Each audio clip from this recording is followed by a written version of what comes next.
those individuals are not deployable.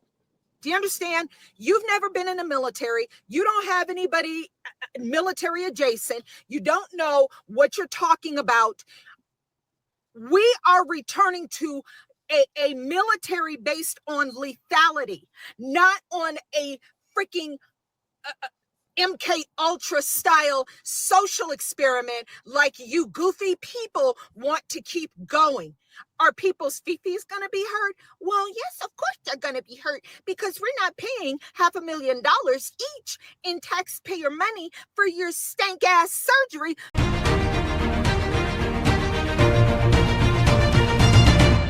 Welcome back, warriors. It's me, Linda B. Thank you all so much for joining me here today. You know, Trump is a fighter. Our president, Donald J. Trump, he is definitely a fighter. We saw that last year on July 13th at Butler, Pennsylvania. You know, he's not going to give up, and he wants to do great things for this country, but it's got a bit of a problem. And one of them is the judicial system. These lower court judges going up against him and his plans for America.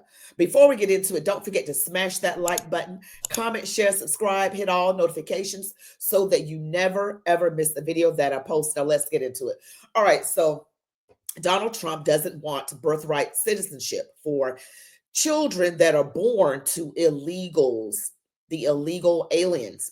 There's a lot of other things. He doesn't want biological men participating in women's sports and some other things, or participating in the military if you have gender dysphoria. And I used to think to myself, why? What's the problem as long as they're willing to lay down their lives for the country? But what you have to remember is that they are lifelong patients. When it's a man that wants to be a woman and a woman that wants to be a man. And when you're on the battle lines and combat, these can turn out to be very big liabilities. But the problem that Donald Trump is facing is with these judges. And I have a woman right here.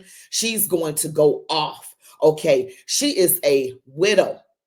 So she knows all about this. And she is MAGA. She's definitely MAGA. So listen to her right now. Something has got to be done immediately about these liberal activist judges, these detractors that are now brought out into the light, the Reid Hoffmans and the normal Eisens and the Andrew Weissmans, and those who have been working with Perkins Coie and these law firms that have been in place in DC to subvert President Trump. That's it. That is all. These attorneys have been living on their bread and butter has been USAID. We know it now. Doge has found the money, and you people have been using American taxpayers as your own personal ATM machine. And now you're hiring activist judges to say somebody's feelings were hurt, and President Trump is the big mean orange man for making executive orders that hurt somebody's fifis. But see, what you're doing is you're destroying American legal jurisprudence because you are an activist. Okay, the latest was Libs of TikTok, thank you, U.S. District Court Judge Anna Reyes, a Biden appointee, of course, just demanded a written retraction from Pete Hegseth for his post about disqualifying trans people from the military. Excuse you, Anna Reyes. Excuse you. By physiological definition, those individuals are not deployable. Do you understand? You've never been in the military. You don't have anybody military adjacent. You don't know what you're talking about. We are returning to a military based on lethality, not on a freaking MK Ultra style social experiment like you goofy people want to keep going. Are people's fifis going to be hurt? Well, yes, of course they're going to be hurt because we're not paying $500,000 each in taxpayer money for your stank ass surgery. Well, she's got some salty little spicy language. Sometimes this makes me have to edit very hard when they do this because I'm trying to cut out those words. But I will say, we're paying for a lot of the stuff that these lefties, this woke stuff, taxpayers are paying for this stuff. So they can, like she said, cut off your manhood so you can do that. Okay. There's a cheaper way to do this, but I won't go into that right now. But we're trying to get to a military that is more lethal and that is not diminished by lowering standards and dealing with things, because from what I understand, you're not even qualified to be in the military if you're not a certain height, a certain weight, if you have flat feet. You have to think about, this is military, this is national security type things, and you can't have people that are going to in any way cause our military to be less lethal when it comes to defending our country against our enemies. Okay, we have to stop thinking woke. Okay, we can't think woke. We have to think common sense. When you're talking about people who have gender dysphoria, and we know what we're talking about here, they are permanent patients. Okay, there might be times when they're not able to really participate because they're dealing with the side effects of the medication and the steroids that they are taking. We have to think about things from that perspective. And that is why I believe President Donald J. Trump does not want them in the military. Okay, and it may seem discriminatory based on things that shouldn't be discriminated against, but when you take into those factors, when you take into medical factors, then of course they are not qualified to be in the military. Because another thing about gender dysphoria, it is a mental condition. Now, the woke left wants to deal with it on a physical level, but these people have something going on upstairs. Okay, and with all that and their tendencies to want to get rid of themselves because they have a high unalivement rate. I know you guys hate that word, but I'm trying not to get censored here. But they have a high unalivement rate. You have to take all of that into consideration. And with that being the case, and these are facts, people may not like them, but they are facts. They are not qualified to actually be there, ready to go when necessary, should something pop off. Okay, and we're talking about judges here. I'm going to let her speak a little bit more, but I'm going to get into these judges in just a moment. But before I do, I want to pause for a moment and give you guys a word about securing your financial savings. Augusta Precious Metals is an American company that has an A+ Better Business Bureau rating. If you want to secure your savings, your retirement savings, you can unlock the power of a gold IRA and protect what matters most when it comes to your financial security. You can download the free guide and receive step-by-step instructions on protecting your investment. Download free and learn why thousands of Americans are buying gold and silver for their retirement savings. You can get started easily in this 3-step plan to understanding and opening a gold IRA account. The best strategies for adding gold to hedge against inflation and economic unpredictability. You can go ahead and download today and learn more about how you can save your investments with Augusta Precious Metals. You want to do that? Go to your kitchen and don't tell us what happened. Okay, but we are going back to, whether you like it or not, Anarias, a military that is based on lethality. The military my husband joined, the military that he was proud to be a part of and gave his life for. Not a bunch of individuals who just want to be in the military so they can get surgeries and medication for the rest of their existence on my tax dollar. These activist judges have got to go. They have got to, at the very least, lose their damn job. Go work at Walmart. Okay. Learn to code. Okay. We do not need the black-robed brood.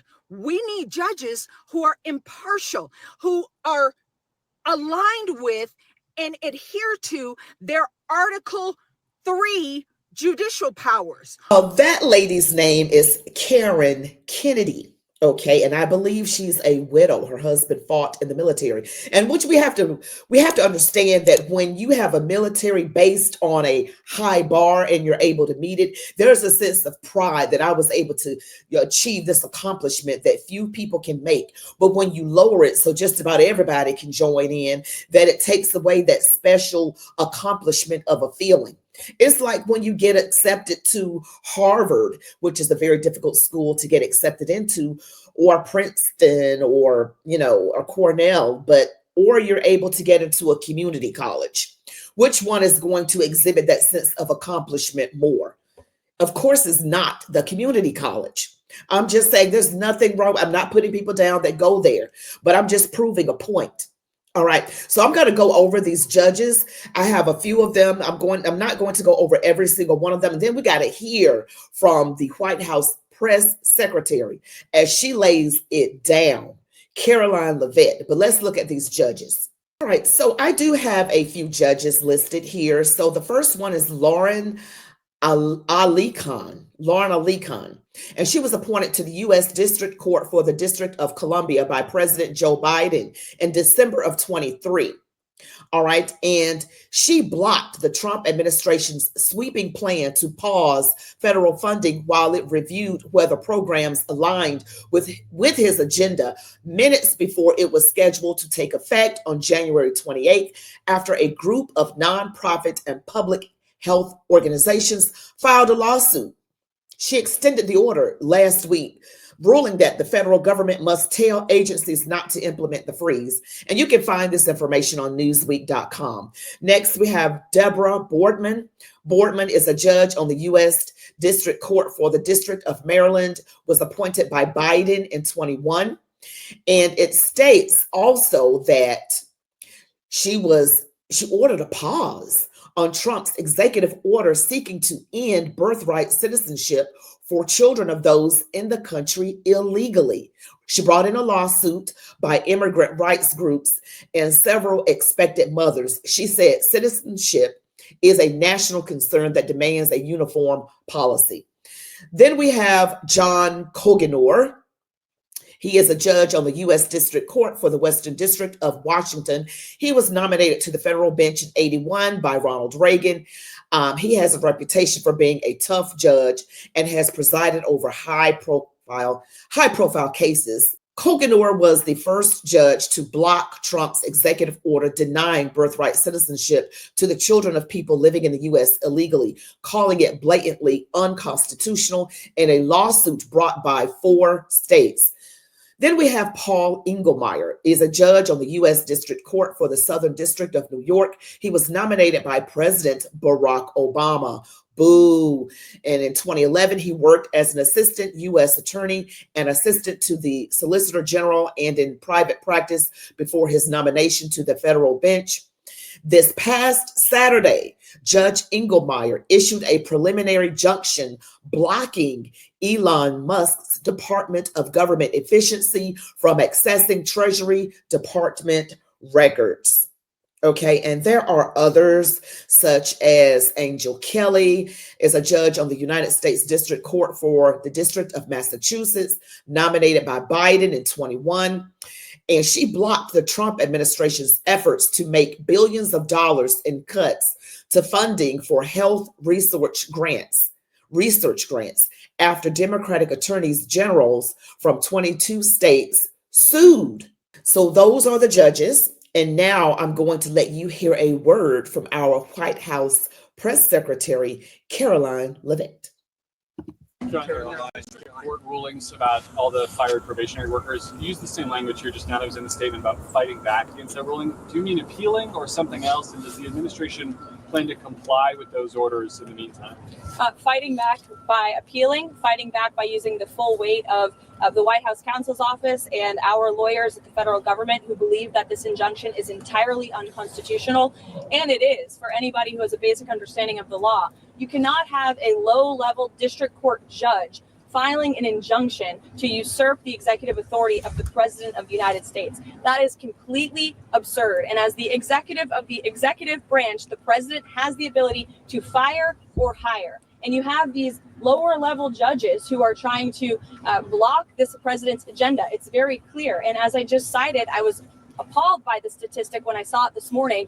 In 1 month, in February, there have been 15 injunctions of this administration in our agenda. In 3 years under the Biden administration, there were 14 injunctions. So it's very clear that there are judicial activists throughout our judicial branch who are trying to block this president's executive authority. We are going to fight back. And as anyone who saw President Trump and his legal team fighting back, they know how to do it. He was indicted nearly 200 times, and he's in the Oval Office now because all of the indictments, all of these injunctions have always been unconstitutional and unfair. They are led by partisan activists who are trying to usurp the will of this president, and we're not going to stand for it.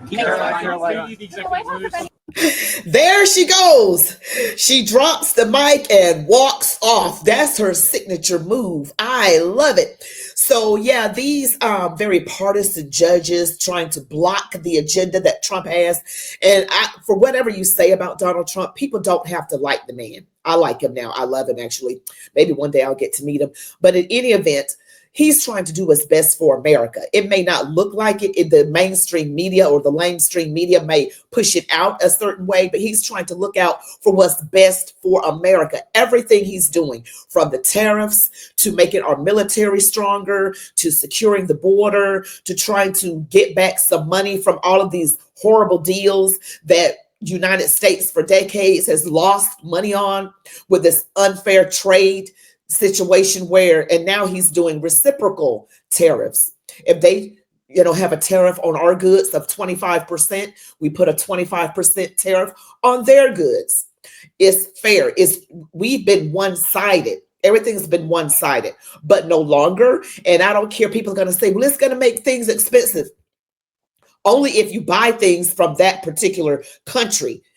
It's meant to encourage us to buy American and not buy things that are imported.